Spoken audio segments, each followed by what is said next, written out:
আসসালামু আলাইকুম ওরহমতুল্লাহি ওবরাকাতুহ। প্রশংসা আল্লাহ তাআলার জন্য, আলহামদুলিল্লাহ। অতঃপর সেই মহামানবের উপর দরুদ পাঠ করি, যার বক্তৃতা শুনে পৃথিবীর শ্রেষ্ঠ বক্তা সেই সময় ইসলাম ধর্ম গ্রহণ করেছিলেন, সাল্লাল্লাহু আলাইহি ওয়াসাল্লাম। বিশ্বের কিছু ঐতিহাসিক বক্তৃতা বা ভাষণ এবং ইসলামের কিছু ভাষণের তাত্ত্বিক পার্থক্যমূলক কিছু বলার প্রয়াস পাবো ইনশাআল্লাহ। ওমা তৌফিক ইল্লা বিল্লাহ। পৃথিবীর যত বিপ্লব সাধিত হয়েছিল তার অন্যতম কারণ ছিল ভাষণ, বক্তৃতা। আমেরিকার গৃহযুদ্ধের অবসান ঘটেছিল আব্রাহাম লিঙ্কনের গেটিসবার্গের ভাষণের মাধ্যমে। সেই আমেরিকাতেই মার্টিন লুথার কিংয়ের ভাষণে সাদা কৃষ্ণের সাময়িক সমঝোতা হয়েছিল। লেনিনের ভাষণে প্রথম বিশ্বযুদ্ধ চলাকালীন সময়ে এবং তার পরবর্তীতে 1919 সালে রাশিয়ায় লেনিনের ভাষণে সমাজতন্ত্র প্রতিষ্ঠা হয়েছিল। তারই পরে হিটলারের ভাষণে জার্মান জাতি পাগল পাড়া হয়ে নিজেদের জীবন উৎসর্গ করে দিয়েছিল বিশ্ব শাসনের স্বপ্নে এবং অশান্তি সৃষ্টি করেছিল হিটলারের ভাষণের মাধ্যমে। তার উপরে 1971 সালে 7 মার্চের ভাষণে আমরা আমাদের কাঙ্ক্ষিত মুক্তি ছিনিয়ে এনেছিলাম। শুধু কি তাই, পৃথিবীর যত বিপ্লব, যত কিছু আছে, সকল কিছুর পিছনে আছে এই কথা শক্তি, মানুষকে বোঝানোর শক্তি, বক্তৃতা, মানুষকে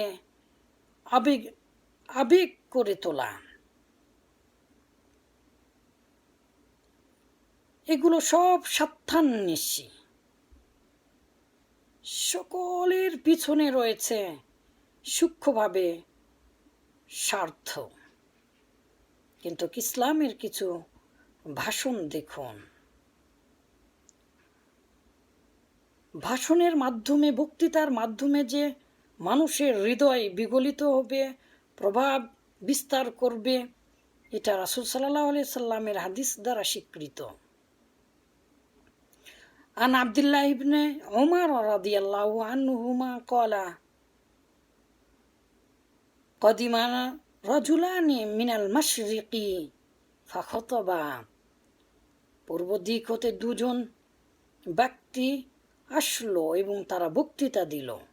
ফাআজাবান নাসু লিবায়ানিহিমা, আর মানুষ আশ্চর্যান্বিত হলো, সাহাবীরা আশ্চর্যান্বিত হলেন।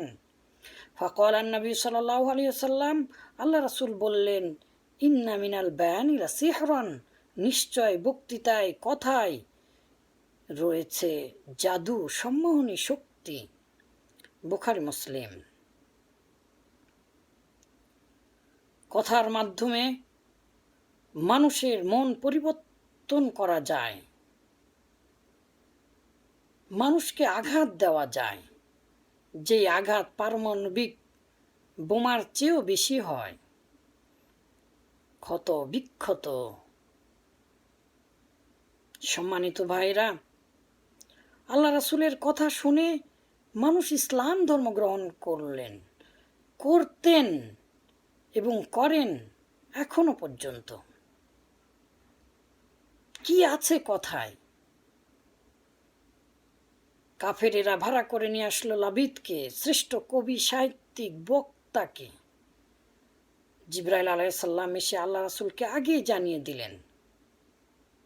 অতঃপর লাবিবদের সামনে আল্লাহ রাসূল, আসসালামু আলাইকুম ওয়া রাহমাতুল্লাহি ওয়া বারাকাতুহু, আলহামদুলিল্লাহি নাহমাদুহু ওয়া নাস্তাঈনুহু ওয়া নাস্তাগফিরুহু ওয়া নু'মিনু বিহি ওয়া নাতাওয়াক্কালু আলাইহি বলতে শুরু করলেন আল্লাহ রাসূল।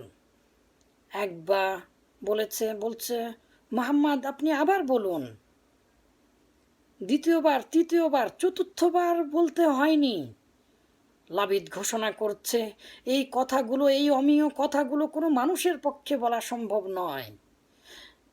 এই কথাগুলো তো সেই বলতে পারে যিনি এর স্রষ্টা। 27টি শব্দের 3 থেকে 5 মিনিটের কথায় পৃথিবীর শ্রেষ্ঠ সাহিত্যিক সেই সময়ের বক্তা ইসলাম ধর্ম গ্রহণ করছে।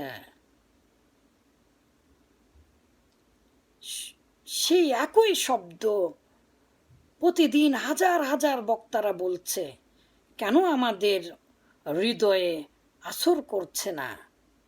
কেন আমাদের হৃদয় বিগলিত হচ্ছে না? অনেক কারণ আছে। তার একটা কারণ এইরকম যে আমরা বক্তৃতাগুলোকে আমাদের মতো করে বানিয়ে নিয়েছি। বক্তৃতা কিভাবে দিতে হবে বিষয়গুলো ভুলে গেছি। খুতবার সাথে কোন বিষয়গুলো সম্পৃক্ততা। খুতবার 10টি শর্ত রয়েছে।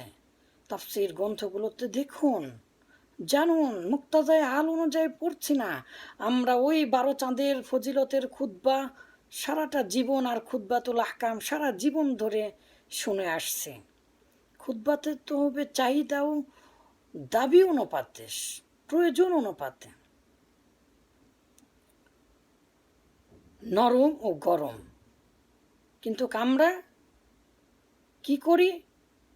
হিন্দুদের মতো, হিন্দুরা যেমন হরিবাসর করে, করে খালি কেঁদেই চলে যায়। আমাদের আশেকে রাসূলের নামে পীরপন্থী হুজুরেরা শুধু করে কেঁদেই চলে যায়, মনে করে একেবারে জান্নাত চলে গেল।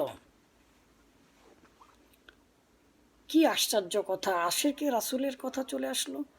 জানেন আশেকে রাসূল শব্দটার প্রকৃত অর্থ?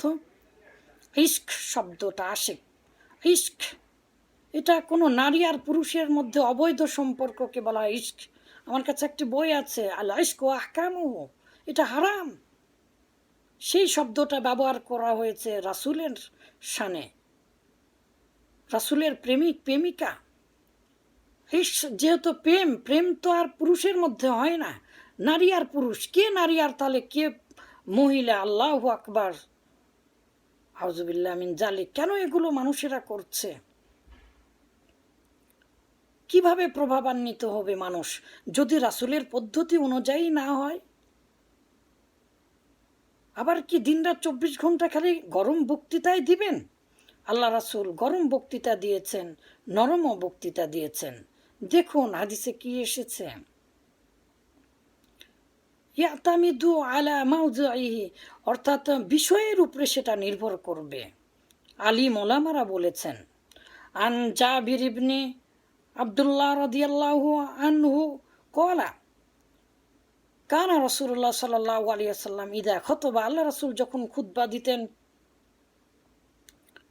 ইহমাররাত আইনাহু, তখন তার দু চোখ লাল হয়ে যেত, ওয়ালা সাউতুহু, আর তার স্বর উঁচু হয়ে যেত, ওয়াইস্তাদ্দা গযবাহু, আর তার রাগ চরমে পৌঁছে যেত, রাগান্বিত হয়ে যেতেন।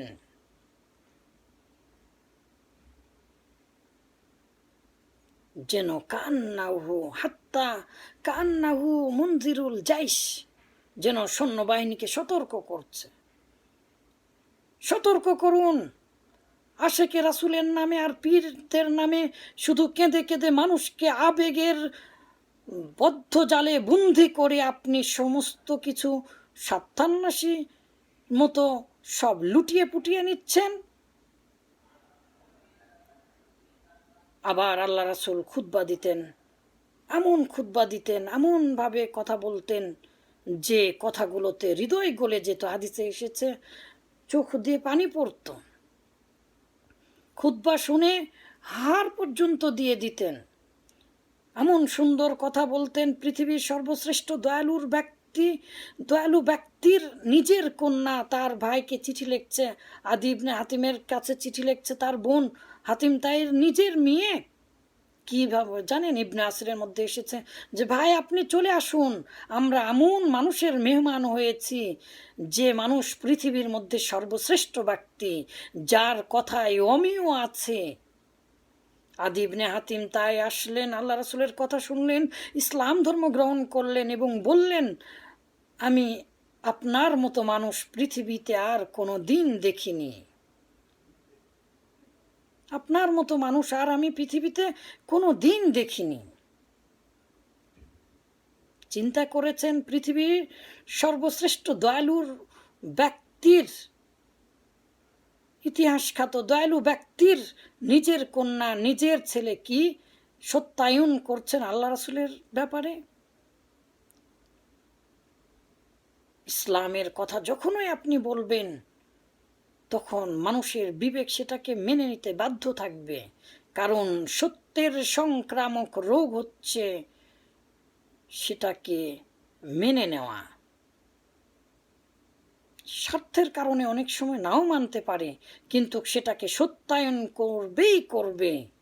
তাই আসুন আপনাদের সাধ্য অনুযায়ী কোরআন হাদিসের কথাগুলো, মহানবীর কথাগুলো এবং এই ইসলামের অমীয় বাণীগুলো ছড়িয়ে দিন। পৃথিবীর সকল কিছু দূর হয়ে যাবে, সকলেই শান্তির অমীয় ধারায় ইনশাআল্লাহ বসবাস করতে থাকবে অনাবিল সুখে। আসসালামু আলাইকুম ওয়া রাহমাতুল্লাহি ওয়া বারাকাতুহু।